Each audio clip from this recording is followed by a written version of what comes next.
ഇന്ന് ഞാൻ ഇവിടെ സംസാരിക്കാൻ പോകുന്നത് ബിസിനസ് ലോകത്തെ പിടിച്ചു കുലുക്കിയ ഒരു സംഭവത്തെക്കുറിച്ചാണ്. ഗൾഫ് നാടുകളിൽ, പ്രത്യേകിച്ച് UAE-യിൽ ജീവിക്കുന്ന മലയാളികൾക്ക് ഒരിക്കലും മറക്കാൻ കഴിയാത്ത പേരാണ് NMC ഹെൽത്ത്. ഒരു കാലത്ത് പ്രവാസികളുടെ അഭിമാനമായിരുന്നു ഈ സ്ഥാപനം. ആശുപത്രികൾ, ഫാർമസികൾ, മണി എക്സ്ചേഞ്ചുകൾ എന്നിങ്ങനെ എവിടെ നോക്കിയാലും NMC ഗ്രൂപ്പിന്റെ പേര് കാണാമായിരുന്നു. BR ഷെട്ടി എന്ന ഉടുപ്പിക്കാരൻ കെട്ടിപ്പടുത്ത ഈ വലിയ സാമ്രാജ്യം എങ്ങനെയാണ് ചീട്ടുകൊട്ടാരം പോലെ തകർന്നു വീണത്? വിജയം മാത്രം കണ്ടിരുന്ന ആ വലിയ ബിസിനസ്സിന് എവിടെയാണ് പിഴച്ചത്? നമുക്ക് ആ കഥ വിശദമായി പരിശോധിക്കാം. ഇതൊരു സാധാരണ കഥയല്ല. ഇതിൽ വലിയ സ്വപ്നങ്ങളുണ്ട്, കഠിനാധ്വാനമുണ്ട്, ആകാശത്തോളം വളർന്ന വിജയമുണ്ട്, ഒടുവിൽ ആരും പ്രതീക്ഷിക്കാത്ത വലിയൊരു തകർച്ചയുമുണ്ട്. ആയിരക്കണക്കിന് കോടി രൂപയുടെ കണക്കുകളാണ് ഇതിലുള്ളത്. ലോകത്തിലെ തന്നെ ഏറ്റവും വലിയ ബാങ്കുകളും ഓഡിറ്റർമാരും ഇതിൽ ഉൾപ്പെടുന്നു. എങ്ങനെയാണ് ഇത്രയും വലിയൊരു തട്ടിപ്പ് ആരും അറിയാതെ പോയത് എന്ന് നമുക്ക് നോക്കാം.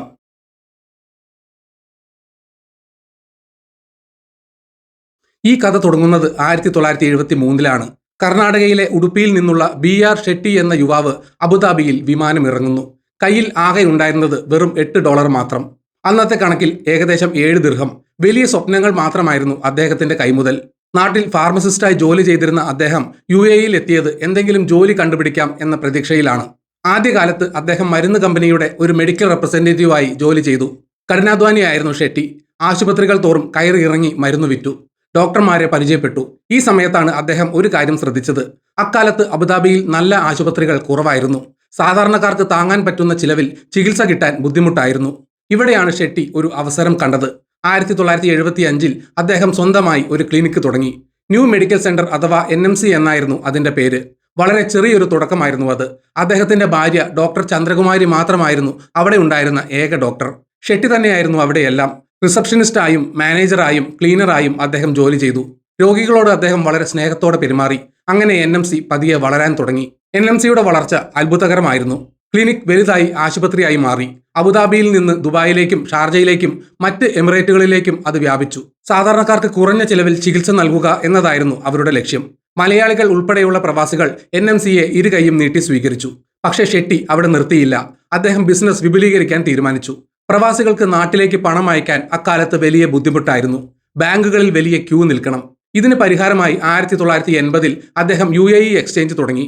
ഇത് വലിയൊരു വിജയമായിരുന്നു. വളരെ വേഗത്തിൽ വിശ്വസനീയമായി നാട്ടിലേക്ക് പണം അയക്കാൻ ഇത് സഹായിച്ചു. ബ്ലൂ കളർ ലേബർ മുതൽ ബിസിനസ്സുകാർ വരെ UAE എക്സ്ചേഞ്ച് ഉപയോഗിക്കാൻ തുടങ്ങി.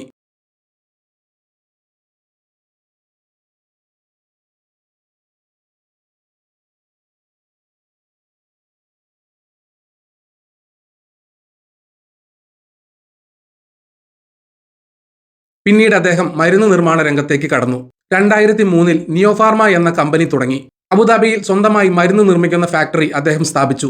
മുൻ ഇന്ത്യൻ രാഷ്ട്രപതി APJ അബ്ദുൽ കലാമാണ് അത് ഉദ്ഘാടനം ചെയ്തത്. അത് അദ്ദേഹത്തിന് വലിയൊരു അംഗീകാരമായിരുന്നു. അങ്ങനെ BR ഷെട്ടി എന്ന പേര് ഒരു ബ്രാൻഡായി മാറി.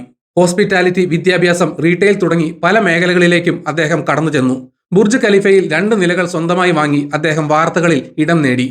സ്വന്തമായി പ്രൈവറ്റ് ജെറ്റുകളും ആഡംബര കാറുകളും അദ്ദേഹത്തിനുണ്ടായിരുന്നു.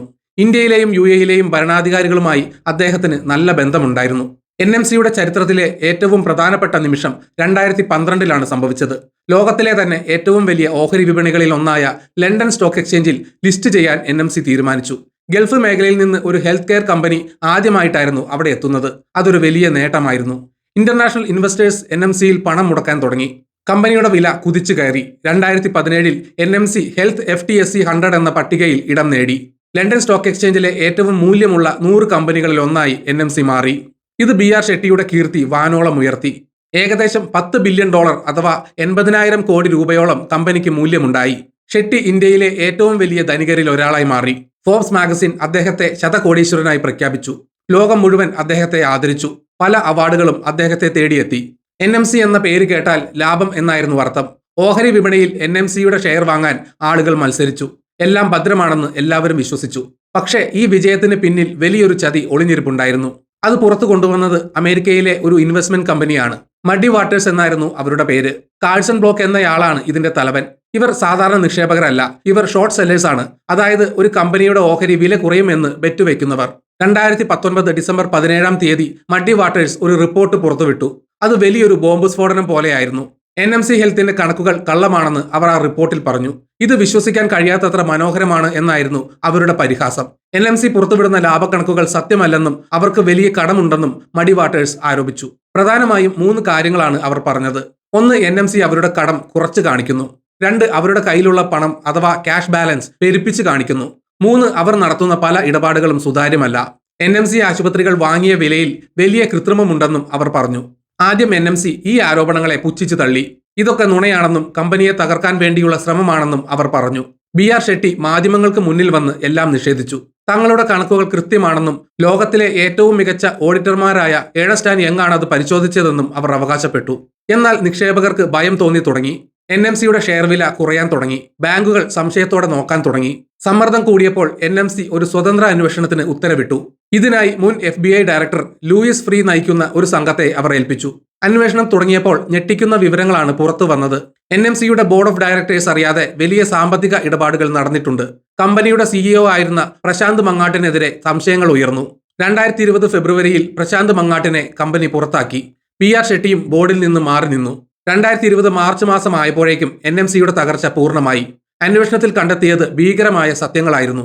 കമ്പനി അവരുടെ കണക്ക് പുസ്തകങ്ങളിൽ കാണിച്ചതിനേക്കാൾ 4 ഇരട്ടി കടം അവർക്കുണ്ടായിരുന്നു. ഏകദേശം $2.1 ബില്യൺ കടമുണ്ട് എന്നാണ് അവർ പറഞ്ഞിരുന്നത്. എന്നാൽ യഥാർത്ഥത്തിൽ അത് $6.6 ബില്യൺ കൂടുതലായിരുന്നു. അതായത് ഏകദേശം $4 ബില്യൺ അഥവാ 30,000 കോടി രൂപയോളം അവർ ഒളിപ്പിച്ചു വെച്ചു.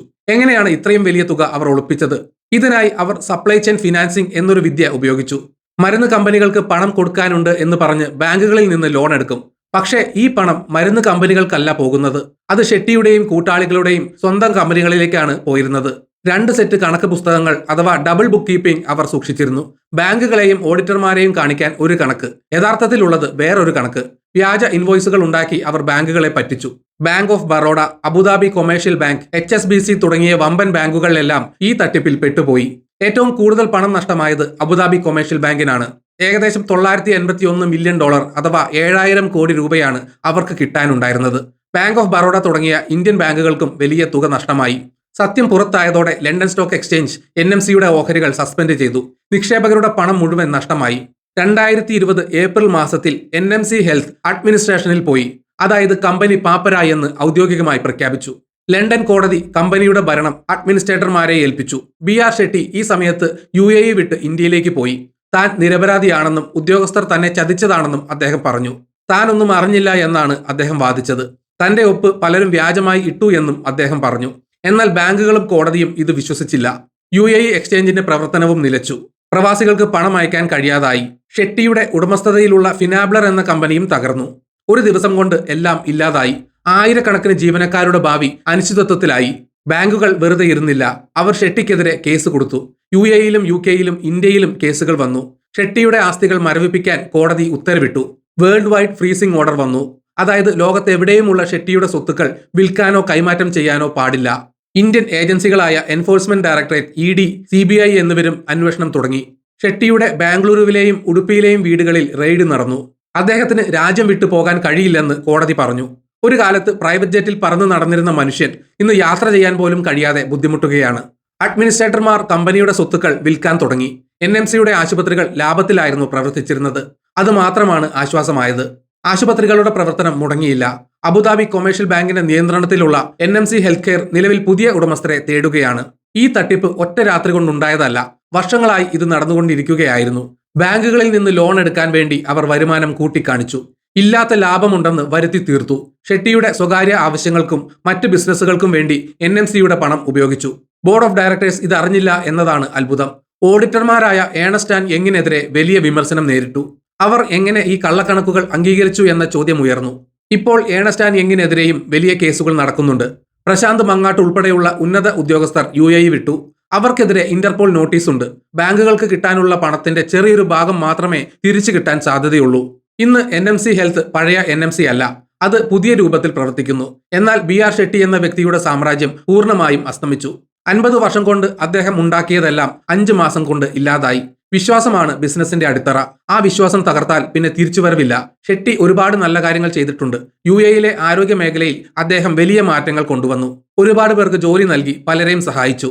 എന്നാൽ അവസാനം അത്യാഗ്രഹവും സുതാര്യതയില്ലായ്മയും എല്ലാം നശിപ്പിച്ചു. പ്രവാസികൾക്ക് ഇത് വലിയൊരു വേദനയാണ്. UAE എക്സ്ചേഞ്ച് ഇല്ലാതായത് പലരെയും ബാധിച്ചു. നമ്മുടെ നാട്ടിലെ ഒരു സംരംഭകൻ ഇത്രയും വലിയൊരു തട്ടിപ്പ് നടത്തി എന്നത് നമുക്കും നാണക്കേടാണ്. പക്ഷേ നിയമം അതിന്റെ വഴിക്ക് പോകും. കുറ്റക്കാർ ശിക്ഷിക്കപ്പെടുമെന്ന് നമുക്ക് പ്രത്യാശിക്കാം. NMCയുടെ കഥ വരും കാലത്തെ ബിസിനസ്സുകാർക്ക് ഒരു ഓർമ്മപ്പെടുത്തലായിരിക്കും.